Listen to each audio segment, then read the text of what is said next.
소화할 수 있는 시간이기 때문에 신방대원 또 중보기도 이제 날씨가 상당히 좋아졌기 때문에 우리 함께 귀한 사역 잘 감당했으면 합니다. 스가랴서를 보겠습니다. 스가랴 10장입니다.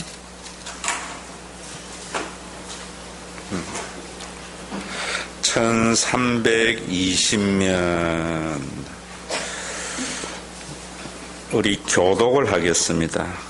1절부터 3절까지 했는데 4절부터 지난번에는 서론 부분을 많이 했기 때문에 이제 4절부터 강의를 할 텐데 읽기는 1절부터 읽읍시다. 봄비가 올 때에 여호와 곧 구름을 일게 하시는 여호와께 비를 구하라. 무리에게 소낙비를 내려서 밭에 채소를 각 사람에게 주시리라.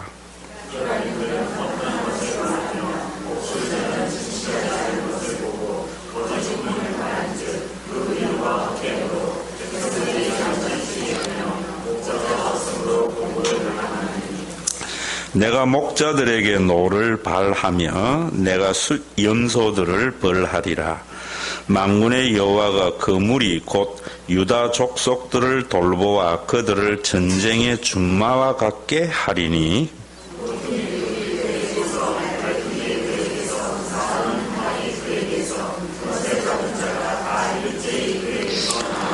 싸울 때에 용사같이 거리의 진흙 중에 원수를 밟을 것이라. 여호와가 그들과 함께 한적 그들이 싸워 말탄 자들을 부끄럽게 하리라.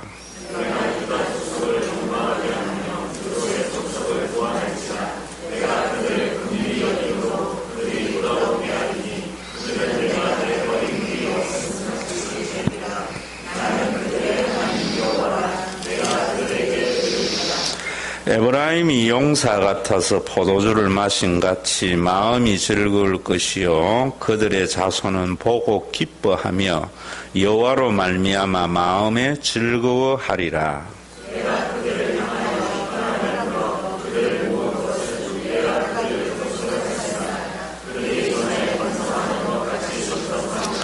내가 그들을 여러 백성들 가운데 흩으려니와 그들이 먼 곳에서 나를 기억하고 그들이 살아서 그들의 자녀들과 함께 돌아올지라.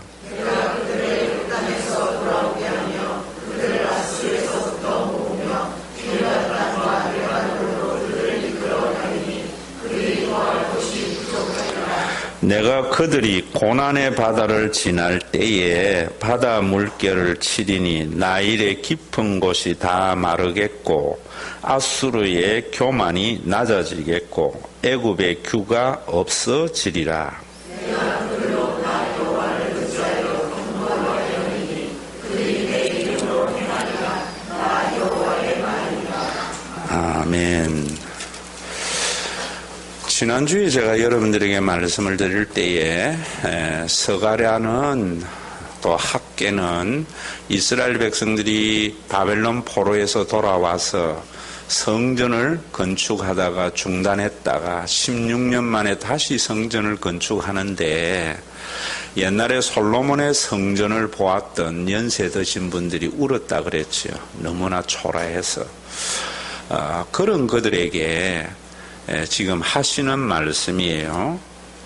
너희가 눈에 보이는 그 화려한 성전을 생각하지 말고 원래 그 성전의 본질과 기능을 생각해야 할 거다. 그것을 보면은 너희들이 그렇게 좌절하고 절망할 일이 없다. 그런 말입니다. 또 이런 관점에서 여러분들이 성경을 쭉 보셔야 돼요. 오늘도 여러분들 속에 이런 부분들이 있잖아요. 크고 화려하고 멋있는 교회, 또 그 교회가 수많은 재정, 수많은 사람들을 가지고 인간이 생각하는 의로운 일, 좋은 일들을 많이 할 때에 그러지 못한 교회들을 보면서 참 보잘것없이 바라보는 것은 우리가 전부 외모로 판단하는 거예요. 그래서 예수님이나 바울 서신에는 우리가 외모로 판단하지 말라. 야고보서 같은데 얼마나 그렇게 강조합니까? 여러분들이 사람이나 모든 것들을 보면서 그런 게 아니라 그 본질적인 것을 볼 줄 알아야 돼요.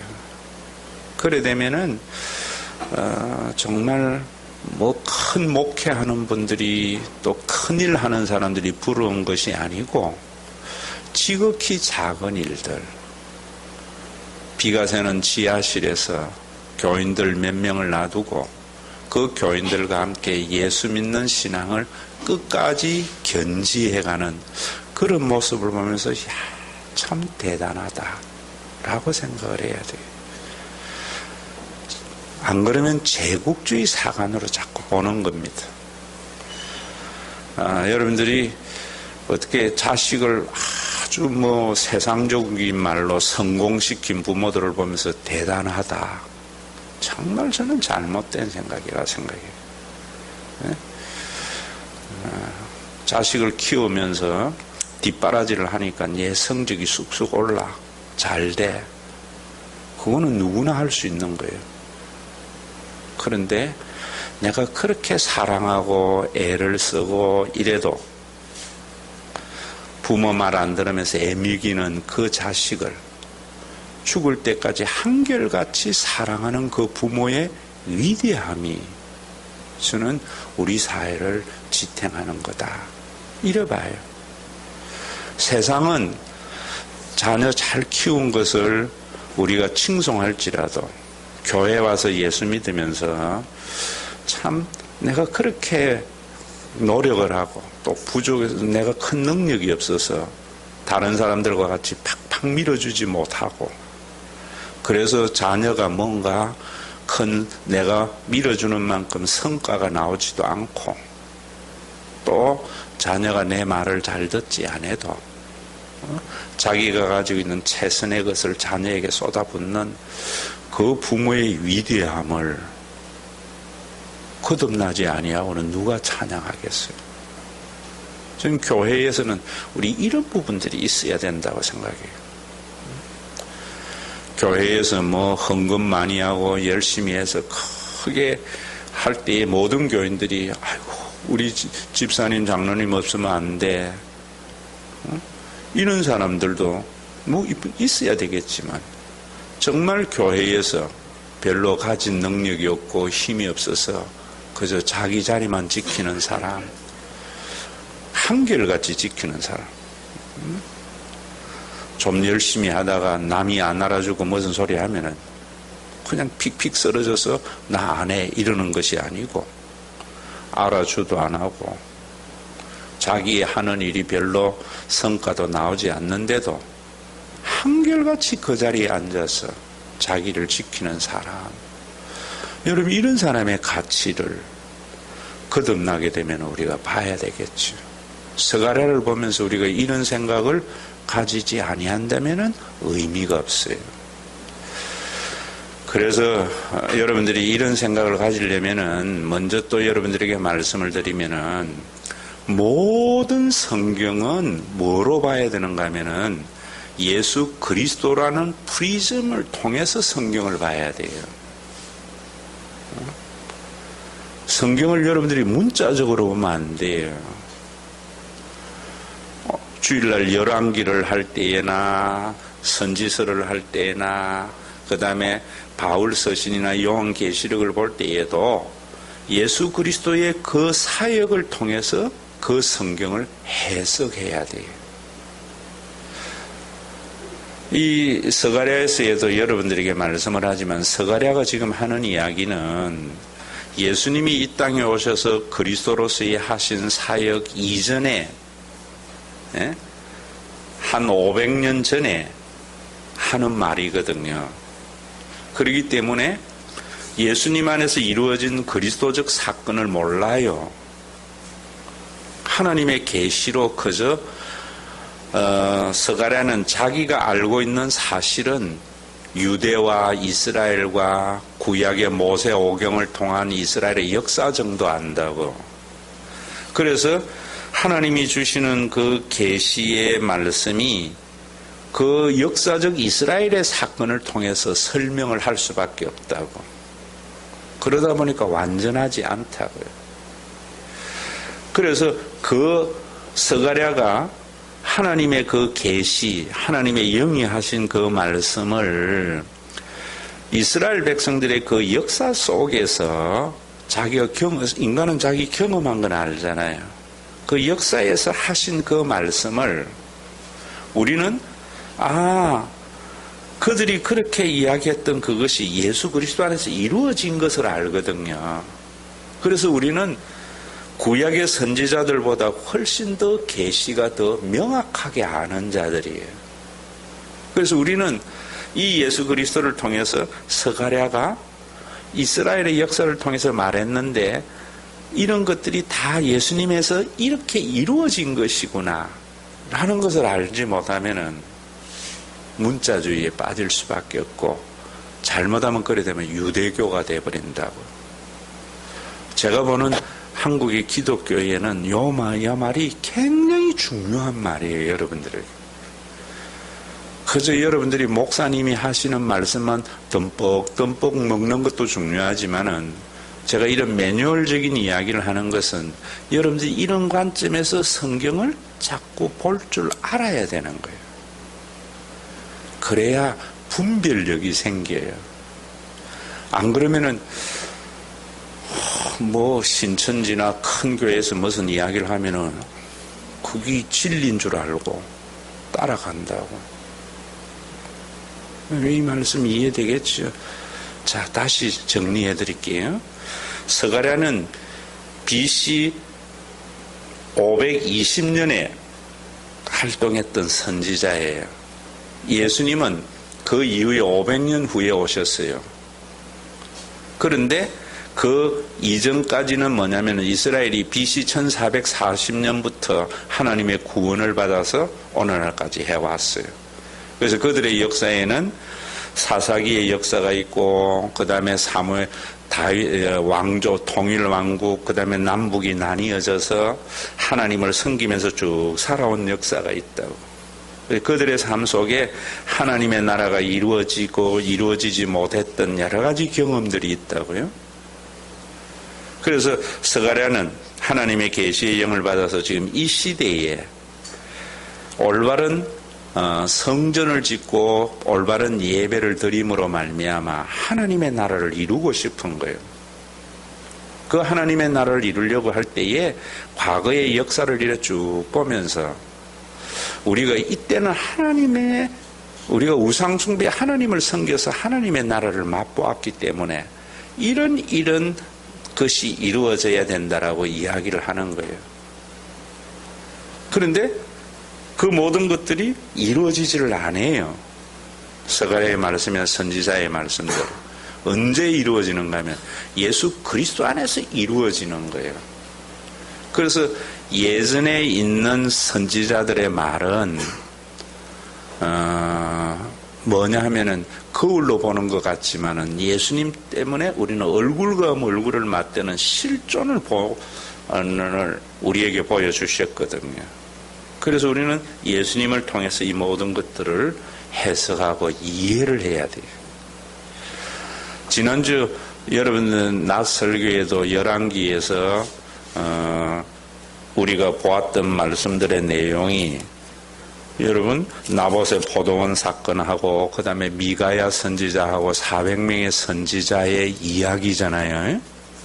그래서 아합과 아람이 전쟁을 할 때에 400명의 선지자들은 이길 거다 그랬고 미가야는 아합이 죽음으로 말미암아 이스라엘이 비로소 자기 집으로 돌아가는 평안이 있을 거다 예언을 했어요. 그것을 그리스도의 눈으로 보지 아니하면은 어떤 설교가 나오는가 하면 이런 설교가 나와요.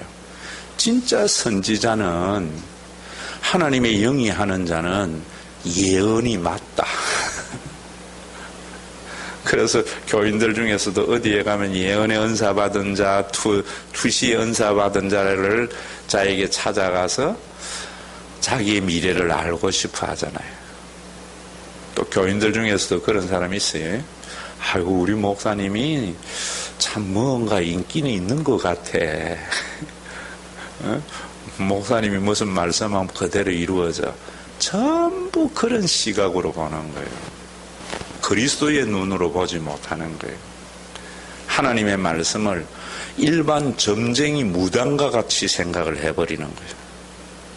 그래서 기독교인들이 국회의원들 중에서도 장로 권사들도 선거 때만 되면 점쟁이 찾아가가지고 내가 될까 안 될까 묻는 이상한 종교를 만들어버린다. 지난주일 제가 뭐라 그랬어요? 거짓 선지자들은 남에게 이긴다는 거예요. 네가 죽고 세상이 있으면 뭐해? 항상 자기를 중심으로 생각하게. 미가야는 뭐냐? 네가 죽음으로 말미암아 세상이 구원이 이르는 하나님의 말씀을 아합에게 증거한 거예요. 예수님의 십자가에 달려 돌아가시기 전에 재판이 사내들인 공의회에서 뭐라 했는가 하면은 이 사람 죽여서 세상 살리자. 예수님을 적대시하는 자의 입에서 복음을 전하는 하나님의 놀라운 파라독스예요. 그래서 그 사람들은 예수를 죽이면 유대 세상이 올 줄 알았는데 예수님 하나 죽임으로 모든 세상이 구원을 받는 역사가 이루어졌거든요.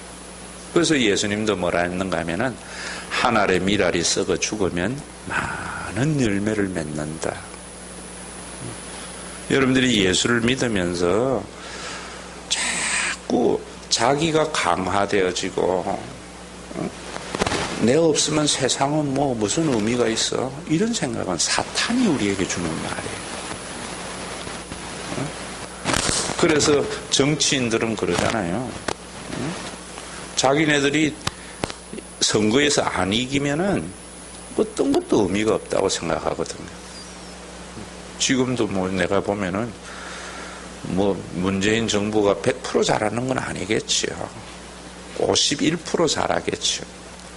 저는 옛날에 박근혜나 그 정권은 49% 잘한 거예요. 51% 잘못했고 1~2% 차이예요. 교회에서요, 저는 어떤 목사가 되는가 하면은 51% 마음에 드는, 하나님 마음에 드는 목사 되려고 해요. 100%면 내가 메시아이지 뭐. 참 우리는 1~2%밖에 차이 없어요. 그런데 그 차이가 너무나 대단한 거거든요. 교인들은 목사님은 100%인 줄 알아. 51%예요. 우리 교회가 다른 교회보다 51% 성경적인 교회가 되려고 해야 돼요. 100% 되려고 하면은 우리 교회가 뭐 다른 게 뭐 있어 하고 뭐 좌절감에 빠진다고. 100%는 하나님이 하시면 돼요. 우리는 그저 내 몫에 태인 십자가 지고 가는 거예요. 여러분, 예수님께서 하늘의 밀알이 땅에 떨어지면, 세상에는 내가 보면은 정치나 모든 것들이 다 그래요. 그래서 제가 볼 때에는 국민의 지지가 거의 80% 되는 것은 문재인이가 80% 잘하고 20% 잘못해서가 아니고요. 51% 잘하니까 80%의 지지가 있는 거예요. 그런데 뭐라는가 하면은 또 자유한국당에서는 뭐 독재니 뭐니 하고 막 싸그리째 다 반대로 이야기하더라고. 새로운 적폐다. 저는 그런 것들을 보면서 어떤 생각이 드는가 하면은 바로 그런 생각이에요. 여러분, 우리가 메시아가 될 수가 없어요. 그죠? 하나님이 해 나가시는 데에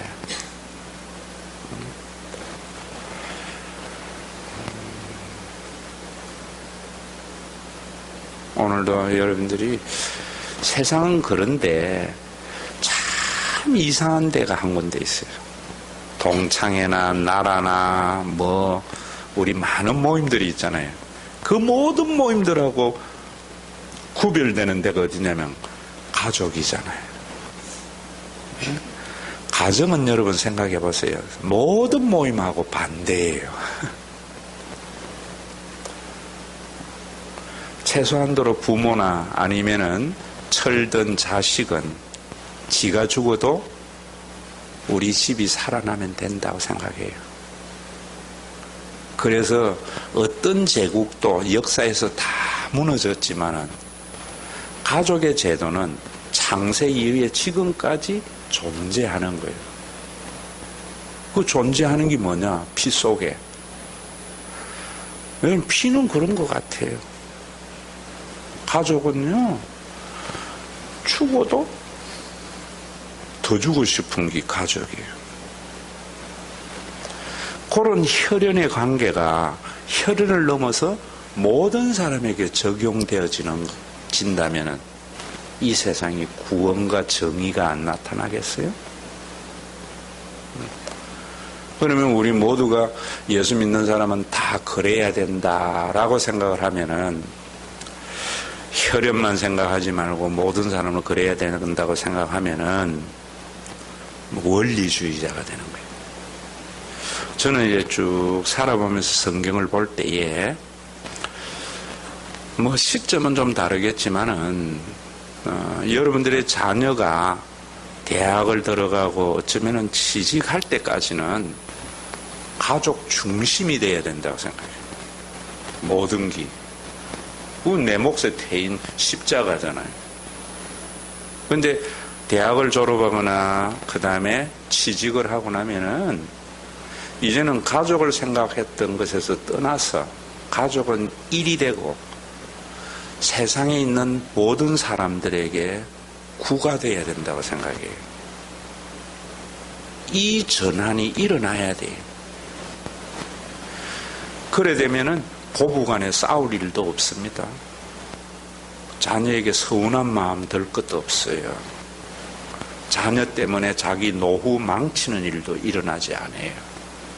그래서 애들이 크면서 여러분들이 가족 중심의 생각이 점점 일반적인 하나님의 보편적인 모든 하나님의 영적인 가족으로 점점 전이되어 와야 돼요. 그런데 이 전이가 일어나지 않는 거예요. 내가 볼 때. 나이가 들어갈수록 우리 그런 이야기 하잖아요.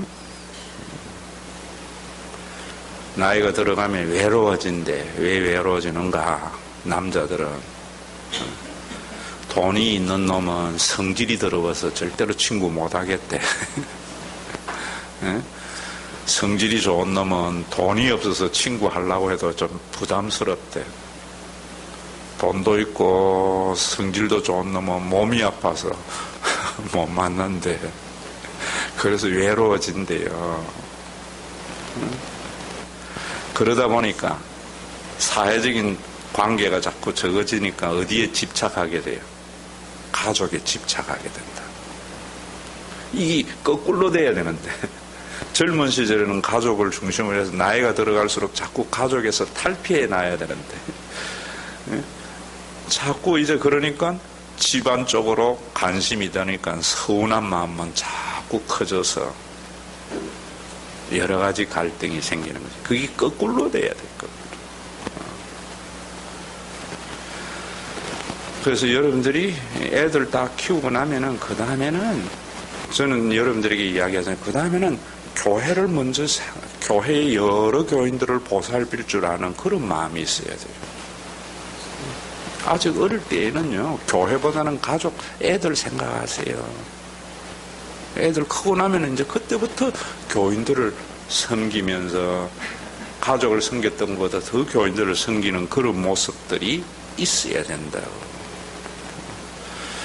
이런 것들이 성경을 보는 그 눈이고, 그러려면 여러분들이 뭐냐면은 가치 판단, 우리는 어떤 사건이 생기거나 어떤 사람을 탁 보면은 우리가 살아온 한국적 정서로 모든 것을 가치 판단해버려요.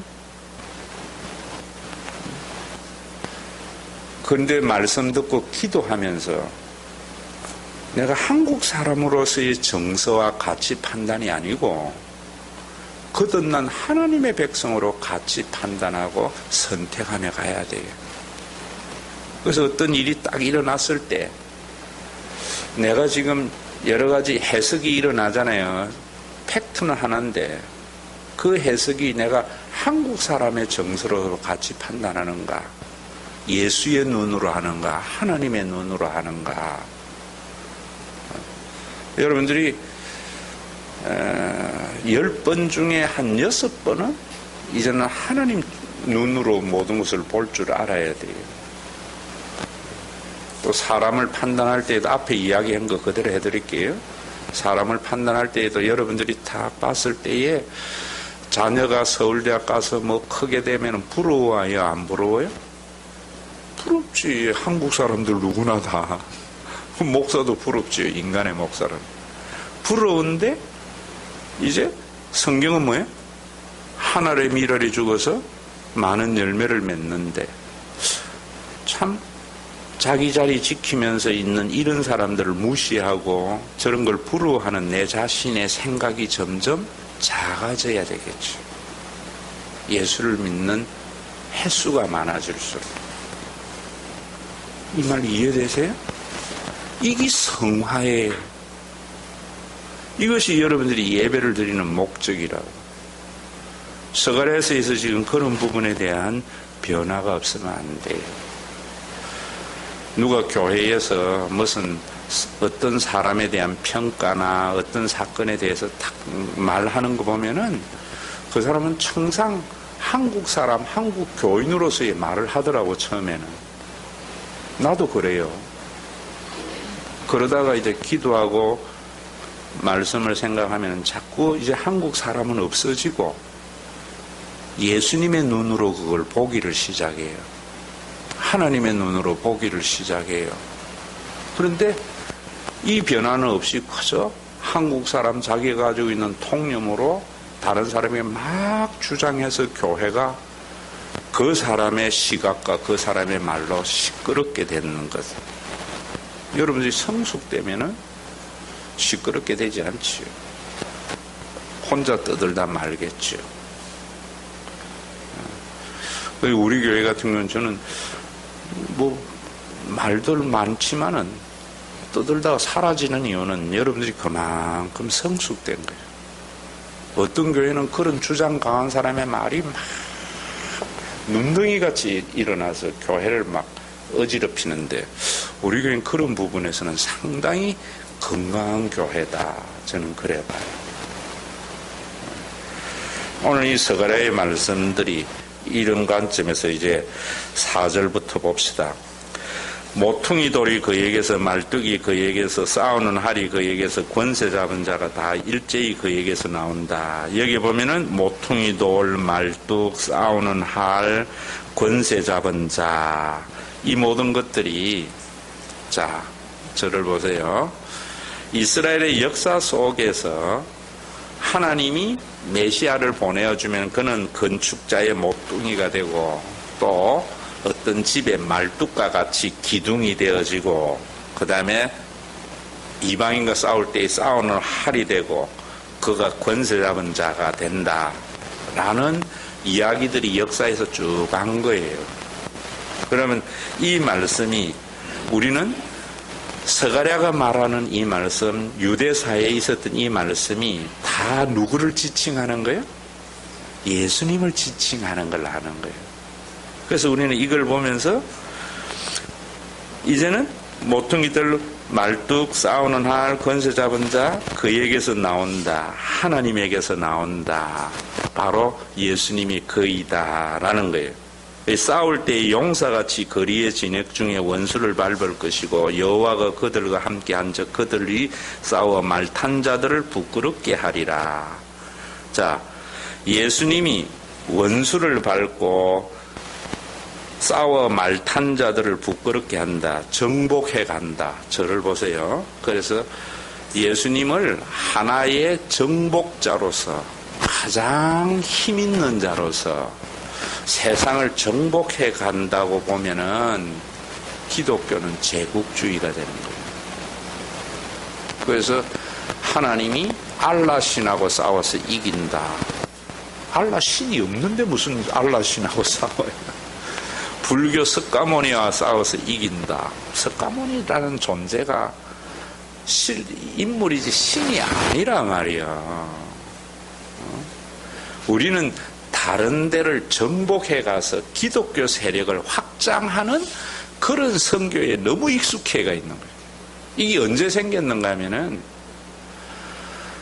18세기, 17세기 때부터 서양이 제국주의가 팽창했잖아요. 그래서 스페인이, 포르투갈이 전 세계를 지배하고 그 지배하는 데에 선봉이 선교사들이 섰단 말이야. 그러니까 제국주의의 모든 세상을 정복해 가는 데에 사상을 교회가 제공했다고. 그래서 욕먹는 거예요.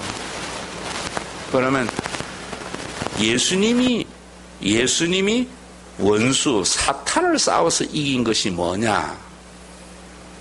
예수님은 어디에서 사탄을 싸워서 이겼어요? 십자가에서. 그 십자가는 사탄의 등뼈를 부러뜨린 거예요. 그러면 사탄은 뭐냐? 사탄은 우리에게 유혹하는 게 뭐냐면 네가 네 인생의 주인이 돼. 그래서 네 행복 없으면 아무것도 아니야. 이런 게 다 사탄이 우리를 유혹하는 거예요. 여러분들의 자녀들이 어릴 때에 뭐예요? 어릴 때에는 지만 알잖아요. 집안이 뭐 어찌됐든 간에 노스페이스 안 사주면은 아버지 엄마는 존재할 이유가 없다고 본다. 그게 사탄의 유혹이. 그러면 그 집안은 망조에 걸리지. 근데 이 아이가 점점 커서 부모가 그런 거 사줄라 해도 괜찮아. 뭐 우리 집 뭐 잘 살지도 못하는데 나 그런 거 없어도 기 안 주고 엄마. 그게 성숙이지. 자기보다도 공동체를 먼저 생각할 줄 아는 거. 예수님이 십자가에서 그거 무너뜨린 거예요. 그거 어떻게 하는가? 십자가에서 여러분들이 사탄의 등뼈를 부러뜨렸다는 것이 뭐 불교를 무너뜨리고 뭐 그래서 봐라 기독교가 들어와서 우리는 뭐 전부 제압하고 이건 종교 전쟁이에요. 예수님이 십자가에서 여러분들이 한번 가만히 보세요. 하나님이 우리 아버지가 되게 하셔서 그 하나님 아버지는 자격 없는 자에게 어떠한 대가도 바라지 않고 모든 것을 내어주신 하나님의 사랑을 우리에게 계시해 주신 거예요. 그래서 우리는 요한 1서에서 뭐라는가 하면은 옛날에 자기가 구약 성경을 보면서 자기가 믿어왔던 것은 유대교거든요. 유대교의 관점에서는 뭔가 율법을 지키면은 복을 주고 지키지 않으면은 벌을 주는 그런 하나님. 자신들을 이용해서 위대한 유대교의 제국을 건설하는 그 하나님인 줄 알았는데 십자가에서 하나님이 아버지 되게 하셔서 하나님이 자신의 아들을 보내어 주어서 아무런 가치가 없는 자에게 어떠한 대가도 바라지 않고 자신의 모든 것을 내어주신 그 행위를 보면서 하나님은 사랑이시다. 놀라운 선언을 한 거예요. 그럴 때에 하나님은 사랑이시다라고 이야기할 때에 그 사랑조차도 세상에 어디에도 없는 행위였거든요. 여러분들이 가디스 아카페 할 때에 그 아카페라는 말은 헬라 철학에서 쓰는 아카페로 이해하면 안 돼요. 그 단어를 차용해서 하나님의 행위에 규정을 한 단어가 아카페라는 말이에요. 성경에서 쓰는 단어는. 이 세상에 여러분 어떤 사람이 아무런 대가를 바라지 않고 쓸모도 없는 사람에게 자신의 모든 것을 내어주는 그런 행위가 세상에 어디 있어요? 하나님만이 할 수 있는 것이죠. 그래서 아가페는 그 하나님적 행위예요. 그 행위를 그리스도로 영접하는 것은 받아들이는 순간 내 안에 하나님의 마음이 싹 트여. 자, 이런 이야기도 여러분들에게 제가 이해를 하면 예를 들 수 있어요. 100% 이해. 이렇게 하면 여러분들 신학적으로 이해되니까 제가 이야기를 해드릴게요. 여러분들이 자녀들이 처음에는 부모에 대해서 뭐 합니까? 자녀들이 어릴 때에는 다 갑질해요. 어떻게 갑질합니까? 낳았으면 책임져. 지가 아들 자녀 된 것이 부모에게 큰 갑질이라. 그러다가 점점 성숙되면은 뭐해? 나를 존재하게 한 이가 부모님이구나. 그래서 그 부모는 아무런 쓸모없는 나에게 어떠한 대가도 방을하지 않고 자기의 모든 것을 내어줬다 라는 것을 아는 순간, 부모의 은혜를 아는 순간 사람이 변하지요. 이제 비로소 인간 되지. 그래서 대부분 어릴 때에 다 부모에게 갑질하던 사람들이니까 이제 나이가 좀 들어서 이 노래 부르면은 자기도 모르게 눈물이 나거든요. 나 실제 괴로움 다 잊으시고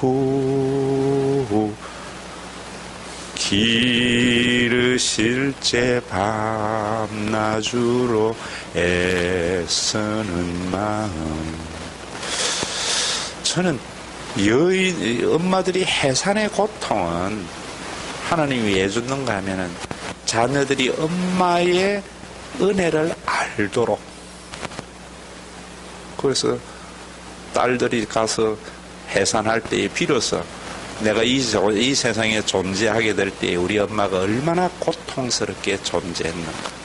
그 고통이 오늘 나를 존재했구나 경험하면서 알면서 사람 되잖아요.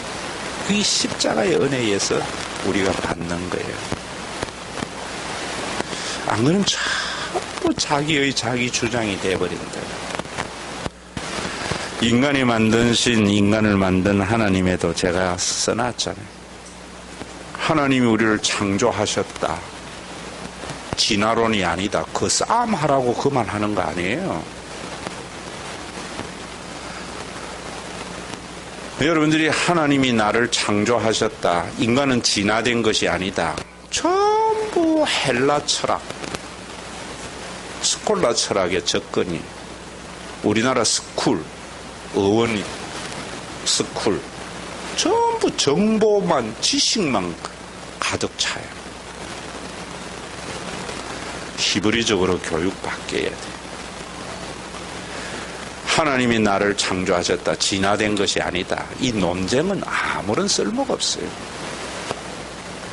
하나님이 나를 창조하셨다는 것은 뭡니까? 하나님은 나를 존재케 한 자이기 때문에 아무런 조건 없이 어떤 대가도 바라지 않고 나를 사랑하시는 분이에요. 부모를 아는 것은 부모가 나를 낳았다. 그거는 부모 아는 게 아니에요. 나를 낳으셨기에 어떠한 대가도 바라지 않고 내 모든 것을 내어주셨다. 그 사랑을 인정하고 받아들이는 것이 부모를 아는 거지. 여러분이 여기에 이 예수님의 십자가를 통하여 계시되는 그 하나님은 다른 사람을 정복해 하는 것이 아니라 그 하나님의 사랑 때문에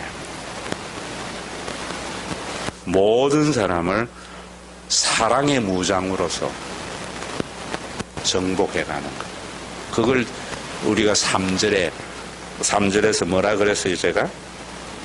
전쟁의 준마. 기독교인들은 전쟁의 준마는 총칼로 무장되는 게 아니라 뭐로 무장된다고요? 사랑으로 무장된다. 이런 사람이 세상이 이기지 못하는 사람이 돼요. 히브리서 11장을 다시 가서 읽어보세요. 그 사랑으로 무장된 자들은 이번 주일날 설교도 또 그 부분 가지고 하겠지만 토골이나 유리하며 방황하며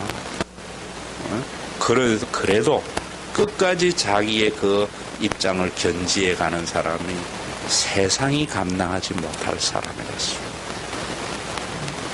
세상이.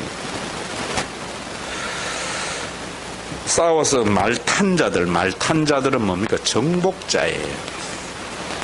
예수님은 말을 타고 다른 종교를 정복해 간 것이 아니라 사랑으로 정복해 가셨어요. 사랑. 근데 이걸 스가랴는 모르잖아요, 지금. 그러니까 말탄 자들을 부끄럽게 하고 이기는 것이 메시아라고 생각했던 거예요.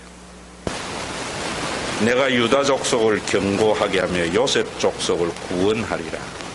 유다 족속은 남쪽 유다고 요셉은 북쪽 이스라엘을 말할 때에 요셉 족속, 이스라엘 족속 이런다고요. 그리고 북쪽은 에브라임 지파가 가장 크기 때문에 에브라임 족속이란 북쪽 이스라엘을 말한다. 자, 그러면은 여러분 보세요. 유대인들 생각에서 스가랴의 생각에는요, 하나님께서는 유다 지파를 인정하고 북쪽 이스라엘을 인정하지 않는다 생각했던 거예요. 유대교에서는. 왜? 우상숭배에 빠진 자들이기 때문에. 유다는 우상숭배에 빠져도 그래도 여호와의 신앙이 존재한다고 생각했던 거예요. 그래서 유다 지파는 항상 북쪽을 이겨야 된다고 생각했던 거예요. 그런데 스가랴가 보니까 유다 족속을 견고하게 하고 요셉 지파도 구원한다. 너희들이 망해야 할 그 대상도 하나님은 구원한다. 예수님이 이 땅에 오셔서, 자 보세요. 예수님이 이 땅에 오셔서 야훼 신앙을 가지고 있는 우리의 창조주 되시는 그 하나님을 인정해서 그 하나님은, 자, 여러분들 용어로 하면, 제가 여러분들에게 잘 쓰는 용어로 하면은, 우리가 예수 믿는 사람하고 안 믿는 사람의 차이는 뭐라 그랬어요? 안 믿는 사람은 사탄의 자녀, 믿는 사람은 하나님의 자녀? 그거는 종교인들이 하는 이야기. 성경이나 모두 다는 뭐냐면, 예수 믿는 사람이나 안 믿는 사람이 하나님의 자녀입니까? 아닙니까? 다 하나님 만드셨죠. 다 사랑의 대상이죠. 그래서 악인들에게도 비를 내리시는 하나님이 이야기하잖아요. 자, 다 하나님의 자녀인데 우리는 어떤 사람이에요? 하나님이 우리의 아버지인 것을 인정한 사람이고, 예수 안 믿는 사람들은 하나님의 자녀인데 하나님을 창조주로 자기를 존재케 한 분으로 인정하지 않는 자예요. 그래서 제가 여러분들에게 이야기할 때에 예수 안 믿는 비그리스도인들은 제가 좀 설교에서 안 써야 될 용어를 하지요? 뭐라고요? 호로 자식이라고. 아버지가 낳았는데 아버지를 인정 안 해요. 자, 그런데 성경은 뭐라고 하는가 하면, 하나님을 아버지라고 인정하는 우리를 예수님이 오셔서 뭐 하게 했어요? 견고하게 한 거예요. 그리고 하나님을 아버지라고 하지 않는 저 이방인들을 뭐 하게 됐어요? 구원하게 된 거예요.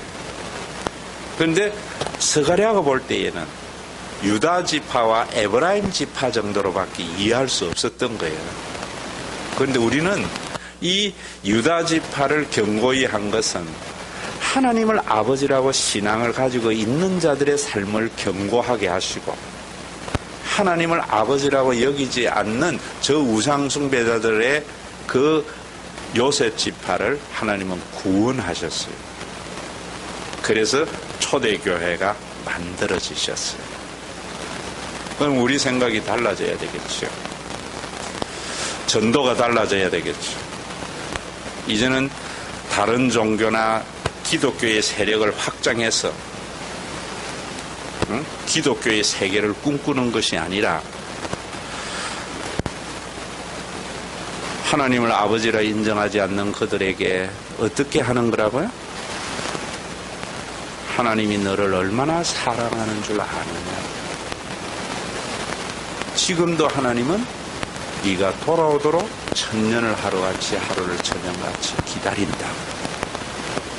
왜 탕자와 같이 아버지의 사랑 안에 거하지 않고 네 힘으로 살아가려고 해.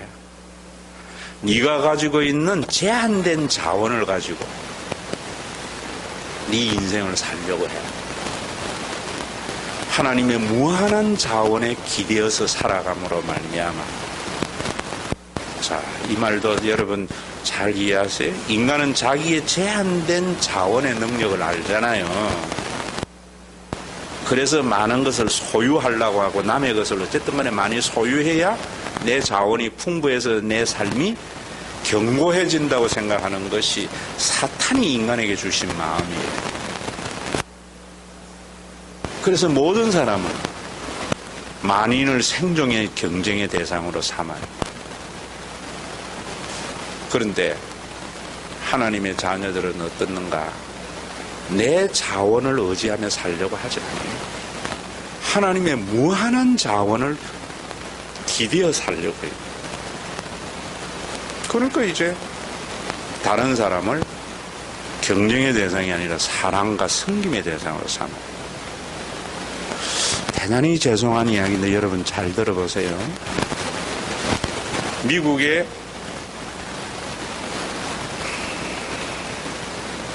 언제 이민 갔나 봐요.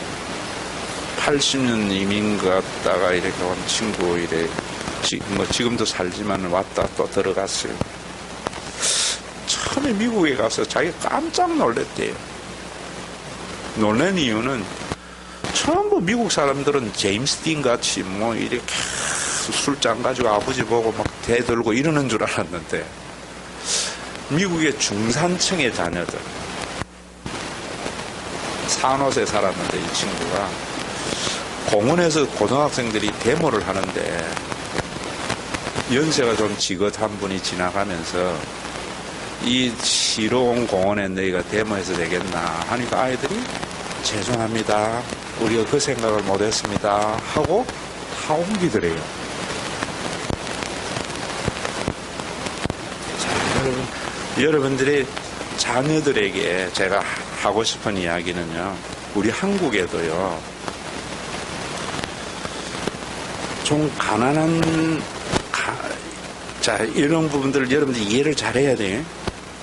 좀 가난한 동네에 있는 학교의 애들은 왕따가 있어요. 그런데 아주 부유한 동네에 사는 동네에는 왕따가 없어요.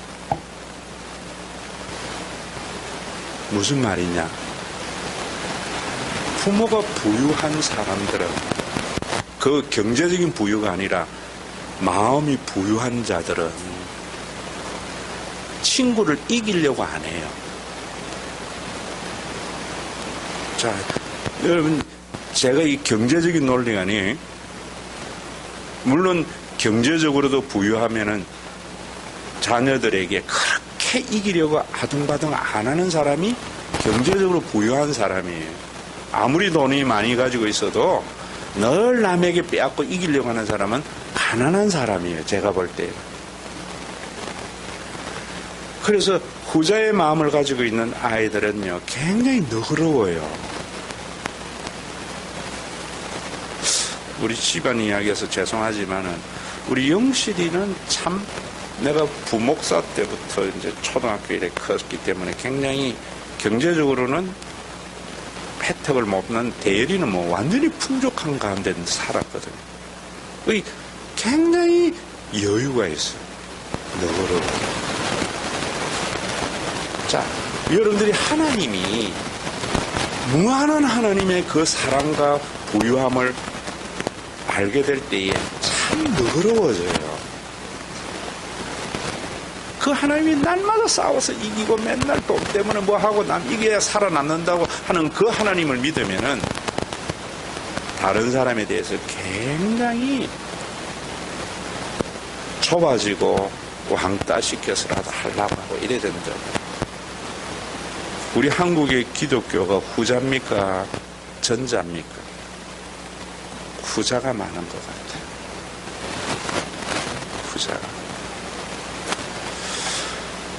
여러분들이 하나님의 그 신앙은 예수님이 여기에서 말탄 자들을 정복한 그리스도적 사건은 십자가에서 무한한 하나님을 보여주었어요. 죽음의 권세를 이기는 부활의 주님을 보셨어요. 온 우주 만물을 가지고 아무런 가치가 없는 자에게 자신의 모든 것을 내어주었던 그 카리스를 우리에게 보여주셨다. 그 하나님을 받아들여서 성령이 우리 속에 그 하나님의 사랑을 가지게 합니다. 여러분 편들어주는 그 하나님 믿지 말고요. 모든 사람에게 부유하고 어떠한 잘못도 용서해주는 그 하나님을 믿어서 저는 우리 교인들이 좀 타인에 대해서 너그러운 사람, 예수 믿을 때 어떤 위기에도 너무 호들갑 떨지 아니하고 서가랴에서 지금 전망이 그런 거예요. 그리스도 안에서 이루어진 그 구원을 여러분들이 좀 보기를 바래요. 나머지도 뭐 쭉 그런 내용들이 40장 찬양합시다.